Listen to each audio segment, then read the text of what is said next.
শুধু বরানগর নয়, আমার মনে হয় সজলদাকে বাংলার যে কোনো জায়গায় দাঁড় করালেই মানুষ তাকে সমর্থন করবে।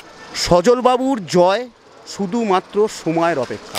সন্দেশখালিতে যা হয়েছে, ওখানকার যিনি সাংসদ ছিলেন তাকে দেখা গেছে রিলস বানাতে, তো বাবা তারপর দেখা যাবে বরানগরের নামে একটা কিছু হলো, তখন এখানকারও যে বিধায়ক সে হয়তো রিলস বানাতে শুরু করলো। পুরসভার যে ন্যূনতম সুযোগ সুবিধা নাগরিকদের জন্য থাকা উচিত, সেই সুযোগ সুবিধা নাগরিকদের কাছ থেকে পাওয়া যায় না। জনসেবা বলুন, পুজো বলুন, রক্তদান শিবির বলুন, মানুষের পাশে সারা বছর যে ধরনের জনকল্যাণমূলক কাজকর্ম, তাকে তার যে ক্লাব রয়েছে, আমরা যেটা জানি সন্তোষ মিত্র স্কোয়ার বা লেবুতলা পার্ক, সেখানে বা তার যে সমস্ত আলাদা হসপিটাল থেকে শুরু করে যে সমস্ত জনসেবামূলক কাজকর্মের সঙ্গে সারা বছর তিনি থাকেন, ফলে তাকে নতুন করে রাজনীতি বা জনসেবার জন্য তার কাছে আমাদের যে আলাদা করে অ্যাপিল করতে হবে না, সেটা আমরা জানি। শিল্প আজ শ্মশানে পরিণত হয়েছে, এর বিরুদ্ধে আমরা একটা প্রতিবাদী মানুষকে দাঁড় করাতে চাই। চোরেদের সংসার সেটা তো ছেড়েই দিন, আর দ্বিতীয় কথা, ওনারা তো অভিনেত্রী মানুষ, ওনাদের দেখা পাবো কিনা, আমরা এখানকার তো সাধারণ মানুষ, আমরা সাধারণ মানুষকেই দেখতে চাই। প্রশ্ন যে আপনারা এক বরানগরের মানুষ, আপনারা বরানগরের উপনির্বাচনে কাকে চাইছেন? আমরা বরানগরের উপনির্বাচনে মানুষ অনেক দিন ধরেই সজলদাকে বরানগরের মানুষ খুব ভালোভাবে চেনে জানে, এবং বাংলার একটা আইকনের মধ্যে উনি পড়েন এখন যত রাজনীতিবিদ আছেন।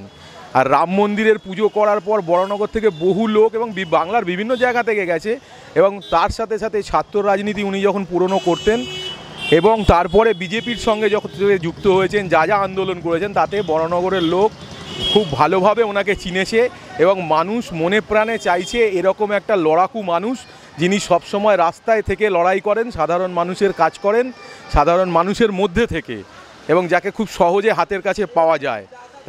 এই রকম প্রার্থী সাধারণ মানুষের ডিমান্ডিং। শুধু বরানগর নয়, আমার মনে হয় সজলদাকে বাংলার যে কোনো জায়গায় দাঁড় করালেই মানুষ তাকে সমর্থন করবে, এবং বরানগরের 100% সমর্থন আছে। এতদিন ধরে তো তৃণমূল জিতে এসেছে এখানে, আজকে বিজেপি থেকে তিনি দাঁড়িয়েছেন সজল ঘোষ, তো কেন চাইবেন সেটা? তৃণমূল জিতে এসেছে, সারা বাংলায় তো তৃণমূল মেজরিটি নিয়ে জিতে এসেছে, কিন্তু সেই জেতার ফলে বাংলা তথা সাধারণ মানুষের যা অবস্থা হয়েছে, বাংলার ওনারা বলেন মা মাটি মানুষের যে সরকার, সেই মা মাটি মানুষের যে অবস্থা এখন আপনারা দেখুন, মায়েদের মানিজ্যত লজ্জা শরম তা ধুলোয় বিক্রি হয়ে যাচ্ছে। আপনারা সন্দেশখালি দেখতে পাচ্ছেন খুব সাম্প্রতিক, এছাড়া এর আগেও আপনারা দেখেছেন বিভিন্ন বছরে, প্রতি বছরে ঘটনাক্রমে আমাদের বোধহয় পশ্চিমবঙ্গে ধর্ষণের স্থান একটা ওপরের দিকে আছে ভারতবর্ষের মধ্যে অন্যান্য রাজ্যগুলোর সাথে। তার সাথে সাথে ইকোনমিক্যাল ক্ষেত্রেও আমরা অনেকটা পিছিয়ে আছি। এখানে রোজগারের ব্যবস্থা নেই, চাকরি চুরি, কয়লা চুরি, খাদ্য চুরি, এই চুরির যে লাইন, তা এটা আর সাধারণ মধ্যবিত্ত মানুষ থেকে আরম্ভ করে সকলে আর মেনে নিতে পারছে না। বিশেষ করে শিক্ষিত ভদ্র সমাজ এবং খেটে খাওয়া মানুষ উভয়ই আজকে বীতশ্রদ্ধ। তো সেই জায়গা থেকে মানুষ একটা নিঃশ্বাস নিতে চাইছে। দমবন্ধকর পরিস্থিতি সারা বাংলার মধ্যে আমাদের বরানগরেও তৈরি হয়েছে, এখানেও চাকরি চুরি হয়েছে, শিক্ষা চুরি হয়েছে। তা সেই জায়গায় দাঁড়িয়ে মানুষ এখন পরিবর্তন চাইছে, একটা পরিবর্তন, একটা পজিটিভ পরিবর্তন। যেরকম দেখবেন স্বস্তিক চিহ্ন মানুষ বাড়িতে আঁকে, তো একটা শুভ পরিবর্তনের আশায় মানুষ এখন ভোট দিতে চাইছে। বরানগরের মানুষ অ্যাওয়েটেড ফর একটা ফ্রেশ ইলেকশন এবং একটা ফ্রেশ প্রার্থী যারা আসবে, মানুষের কাজ করবে, এবং নতুন বিজেপিকে দেখে, অন্যান্য রাজ্যে বিজেপির শাসন ব্যবস্থা দেখে মানুষ বিজেপির যে ম্যানেজমেন্ট সিস্টেম সেটাকে অ্যাডাপ্ট করতে চাইছে। দেখুন, বরানগর যে উপনির্বাচন, এই উপনির্বাচনে যিনি আমাদের বিজেপির প্রার্থী হয়েছেন, অত্যন্ত লড়াকু ছাত্র আন্দোলন থেকে উঠে আসা এক নেতা, তার নাম হচ্ছে শ্রী সজল ঘোষ। দীর্ঘদিন ধরে সজলবাবু মানুষের সঙ্গে আছেন, এবং সাধারণ মানুষের যে এই মুহূর্তে যে চাহিদা, তিনি অত্যন্ত সাফল্যের সাথে পূরণ করে আসছেন দীর্ঘদিন ধরে। এবং আমরা যারা বরানগরের বিজেপির কার্যকর্তা, আমরা সজলবাবুকে পেয়ে অত্যন্ত আনন্দিত। এবং সবচেয়ে গুরুত্বপূর্ণ যেটা, যে জনতা জনার্দন যাদের আশীর্বাদেই কোনো একজন প্রার্থী নির্বাচিত হয়, সাধারণ মানুষ, সাধারণ ভোটদাতা যারা, তাদের মনে সজলদাকে নিয়ে যে একটা উৎসাহ সঞ্চারিত হয়েছে, তাতে আমরা অভিভূত। সজলবাবুর জয় শুধুমাত্র সময়ের অপেক্ষা। আচ্ছা, সজল ঘোষ যদি এখানে ক্ষমতায় আছেন, কি পরিবর্তন হবে? দেখুন, আমাদের এখানে মেন যে সমস্যা, সেটা সমস্যা হচ্ছে, এখানে প্রথম হচ্ছে কর্মের ব্যাপারে জানেন কিছুদিন আগেই আমাদের এখানে যে মানে পুরসভার যিনি আর কি চেয়ারপারসন, তাকে ইডি দপ্তরে ডেকে পাঠানো হয়েছিল। এছাড়াও আরও অনেক কাউন্সিলর আছে যারা নিয়োগ দুর্নীতিতে অভিযুক্ত, মানে অভিযোগ তাদের বিরুদ্ধে আছে। এছাড়াও যদি বলেন যে এই যে পুরসভা, কলকাতা সংলগ্ন একটা পুরসভা, সেই পুরসভার যে ন্যূনতম সুযোগ সুবিধা নাগরিকদের জন্য থাকা উচিত, সেই সুযোগ সুবিধা নাগরিকদের কাছ থেকে পাওয়া যায় না। এই সমস্ত বিষয়গুলো, এবং আরও আরেকটা বিষয় যেটা আমরা মানুষ আমাদের কাছে এসে বলছেন, সেটা হচ্ছে সরকারি শিক্ষা ব্যবস্থা। আগে আমাদের বরানগরে বেশ কিছু স্কুল ছিল, সরকারি বিদ্যালয়, যেখান থেকে প্রচুর যারা আজকে স্বনামধন্য বিভিন্ন ক্ষেত্রে তারা পড়াশোনা করেছে। আজ আপনি যদি স্কুলগুলোর দিকে যান, স্কুলগুলো ঢুকছে, একদম কোনো রকম ছাত্র নেই। এই যে সরকারি শিক্ষা ব্যবস্থা, এটাকে অত্যন্ত সুনিপুণভাবে ভেঙে দেওয়া হয়েছে। সুতরাং এই শিক্ষা ব্যবস্থা এবং চিকিৎসা ব্যবস্থা এগুলো মানুষ চাইছে। এছাড়া বরানগরে জল জমার একটা পুরনো সমস্যা রয়েছে।